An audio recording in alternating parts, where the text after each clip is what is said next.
जनसंवाद न्यूज, सत्य आणि विश्वासाची बातमी। महाराष्ट्र शासनाच्या योजनेअंतर्गत उल्हासनगर शहरातील सुमारे 50 महिला बचत गटांना 8x8 आकाराचे लोखंडी स्टॉल मंजूर करण्यात आले होते। प्रशिक्षण, प्रमाणपत्र वाटप आणि व्यवसाय सुरू करण्याच्या तयारीनंतर अचानक ही संपूर्ण प्रक्रिया रद्द करण्यात आल्याने महिलांमध्ये तीव्र नाराजी पसरली।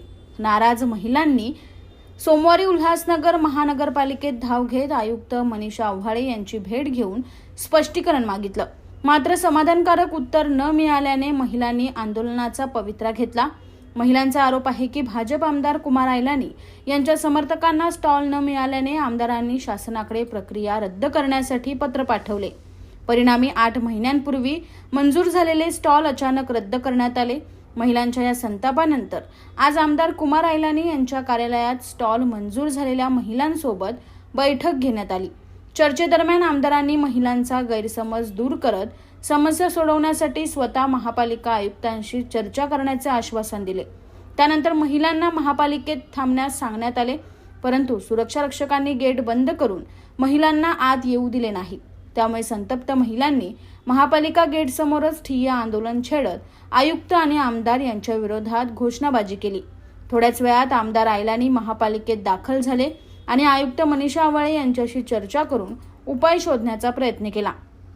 अखेर उपायुक्त अनंत जवादवार यांच्या दालनात झालेल्या बैठकीत पुढील एका आठवड्यात पात्र 50 महिलांना लॉटरी पद्धतीने स्टॉल अलॉट करण्यात येतील असा निर्णय घेण्यात आलाय। बचत गट को जो स्टॉल दिए गए थे उसमें काफ़ी समय लगा।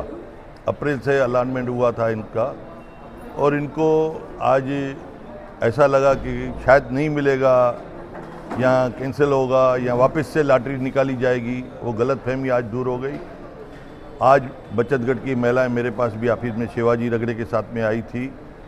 उनको मैंने आश्वासन दिया कि आपका जो बचत गट है, जो 50 लोग का अलॉटमेंट हुआ है, उनको तो मिलेगा ही मिलेगा। हम सोच रहे हैं कि जो बाकी भी बचत गट है उनको भी मिलना चाहिए 50 एक 100 एक। तो उसके लिए हमने प्रयास किया। मैडम कमिश्नर मैडम को भी कहा कि जिनका 50 अलॉट हुआ है इनको 50 मिलना चाहिए, लेकिन जो 1 नंबर में महिलाएं रहती है उसको 1 नंबर के एरिया में मिलना चाहिए, 2 नंबर वाले को 2 नंबर में, 3 नंबर वाले को 3 नंबर में, 4 वाले को 4, 5 वाले को 5। ऐसा जो 50 बचत गट है उन महिलाओं को जिनको अलॉट हुआ है तो उनको वैसे कैंप वाइज मिलना चाहिए। दूसरा, उनको इलेक्ट्रिकल जो मीटर है, एक इलेक्ट्रिकल मीटर भले मुस्पुल के तरफ से बचत गट की महिलाएं अपना पेमेंट बढ़ेगी और कारपोरेशन उनको मीटर लगा के देवे, क्योंकि पेपर वर्क जो है ये प्रॉपर्टी कारपोरेशन की है। तो ये बिल लाइट का जो भी आएगा स्टॉल वाइज आएगा, कारपोरेशन की तरफ से आएगा, तो वो कारपोरेशन अपने तरफ से लगा के देगी, नहीं तो हमारे बहनों को तकलीफ होगी। दूसरा, ये जो इनका रेंट रखा गया है 3000 रुपया, उसके जगह पे हमने कमिश्नर मैडम को रिक्वेस्ट की है कि 500 रुपया होना चाहिए। उसके अलावा क्योंकि इनके ऊपर बाकी भी खर्चे हैं और इसमें एग्रीमेंट जो है कम से कम 5 साल की हो। अगर किसी महिला का बचत गट का महिला का नहीं चल रहा है तो 1 साल के बाद में वो अपना सरेंडर कर सकती है, तो उसके जगह पे दूसरी कोई भी बचत गट की महिला है उसका लाभ लेवे, ऐसा हमारा कोशिश है। अभी कमिश्नर मैडम और डीएमसी ने आश्वासन दिया कि नेक्स्ट वीक तक इनकी पूरी लॉटरी सिस्टम निकाल के इनको अलॉट कर देंगे, ऑफिशियली दे देंगे। जो स्टॉल टूटे फूटे हैं या जिनकी मरम्मत करनी है वो भी कारपोरेशन करके ओके करके इनको सबको अपनी अपनी जगह देगी, ऐसा हमारा बात हुआ है। कुमार जी, देखा गया आपकी लाड़की बहनों को काफ़ी संघर्ष करना पड़ा ये स्टॉल लेने के लिए, यहाँ तक कि आमदार कुमार आयलानी के लिए बाहर नारे भी लगे, कुमार आयलानी मुर्दाबाद। तो कहीं ना कहीं आपको लगता है आपको आते आते काफ़ी देर कर दी, मेहरबान देर कर दी आते आते? देखिए, आज हमारी बहनें, हमने उसके लिए तो प्रयास कर रहे थे कि इनको मिलना चाहिए। देखिए, बाकी क्या है, इसमें भी थोड़ी राजनीति भी चलती है। आपको तो खुद मालूम होगा, कारपोरेशन का चुनाव है 2 महीने के बाद में, कुछ वो भी मुद्दे चलते हैं कि चलो मुर्दाबाद बोलने से थोड़ा वोट बैंक टूटेगा, लेकिन ऐसा नहीं होता है। आपकी लाडली बहनों ने राजनीति एक बात सुनिए, आज हमने 1 लाख लाडली बहनों को उसका लाभ लेके दिया 1500 रुपये का। हम फायदे क्या नहीं सोचते हैं, हम सोचते हैं बहनों का काम कैसे हो। हमने ये नहीं सोचा कि इनको स्टॉल मिलेगा। आज कारपोरेशन में मैं उल्लासनगर में आमदार हूँ, तो मुझे सबका सुनना है आज हम इनके खिलाफ नहीं है। ये बहना है, इसमें कुछ बीजेपी के होंगे, कुछ सेना के होंगे, कुछ मनसे के होंगे, या कुछ आरपीआई के होंगे, या कुछ अलग। ये सभी बहनाओं को आज देने की वजह से, हमारी सरकार की वजह से, आज हमारे कारपोरेशन की वजह से इन बहनाओं को मिल रहा है। ये क्या कम है क्या? अभी कौन सी पार्टी रूलिंग में है? कारपोरेशन के उल्लासनगर में कोई नगर सेवक नहीं है, कोई मेयर नहीं, डिप्टी मेयर नहीं, स्टैंडिंग कमेटी नहीं है।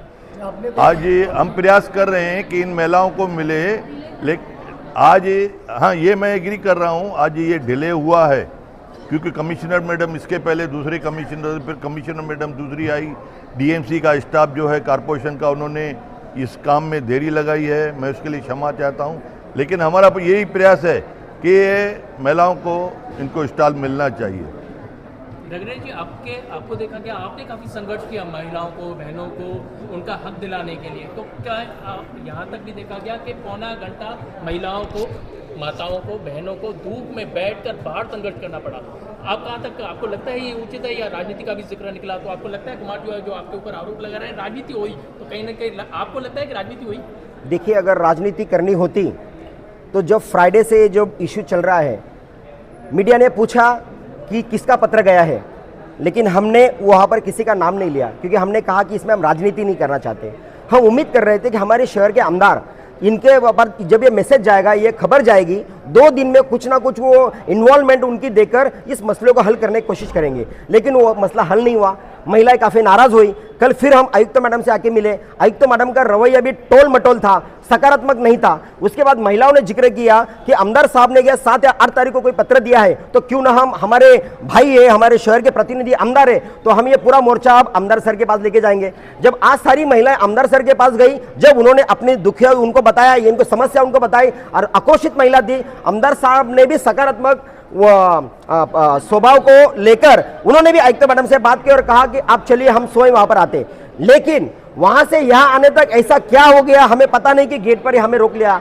3 से 4 दिन से हम लगातार प्रशासन से आके बात कर रहे हैं, बड़े सिस्टम से एक डायलॉग चल रहा है, कम्युनिकेशन चल रहा है, लेकिन प्रशासन ने हमें गेट के बाहर रखा और मजबूरन हमें वहां पर धरना देना पड़ा। हमें इस धरने के लिए प्रोवोक ये प्रशासन ने किया है, तो संघर्ष हमने किया।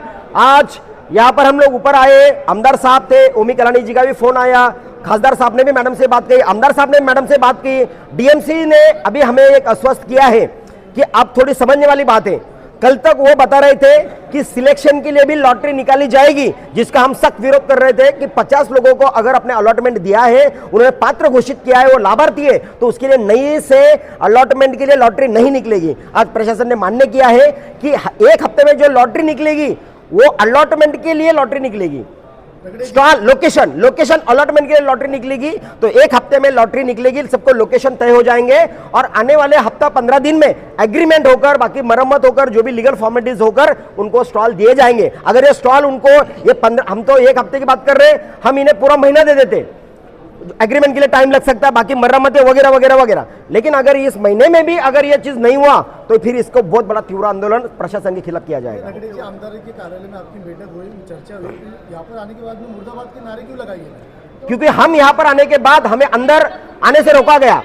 हमने कुमार आइलानी जी को वहां से फोन किया, उन्होंने फोन रिसीव नहीं किया और बाद में पता चला कि वो मीटिंग में, बाद में उनका सामने से कॉल आया और कहा गया मीटिंग में। लेकिन हमें ये अंदेशा ये हुआ कि हमको बाहर आने से रोका क्यों जा रहा है। जब भेजा हमने कुमार साहब ने, ये बताया गया कि मैं मीटिंग के लिए आ रहा हूं, तो फिर हमें बाहर रोका क्यों गया? कहीं ना कहीं राजनीतिक साजिश लग रही है आपको? अभी देखिए, मैं क्या बताऊं, अंत भला तो सब भला। अभी हमको किसी के खिलाफ कोई बयानबाजी करनी नहीं है, ना कोई राजनीति करनी है, ना किसी के प्रति कोई रोष है। मैं, हमारी बहनें थी, जो बहनें हम उनके पर अत्याचार हो रहा, अन्याय हो रहा था, उसको हम समाधान इस चीज से। ओमी कलानी जी का फोन आया, उनको उचित नहीं लग रहा था कि यहाँ पे आना चाहिए था उनको? अभी वो बाहर थे, इसीलिए वो नहीं आ पाए। उनके प्रतिनिधि हम यहाँ पर थे, मैं था, कमलेश निकम थे। चलो संवाद न्यूज, सत्य आणि विश्वासाची बातमी। आजच सबस्क्राईब करून बेल आयकॉनला क्लिक करा आणि पहा ताज्या घडामोडींचा अचूक अंदाज आपल्या मोबाईलवर।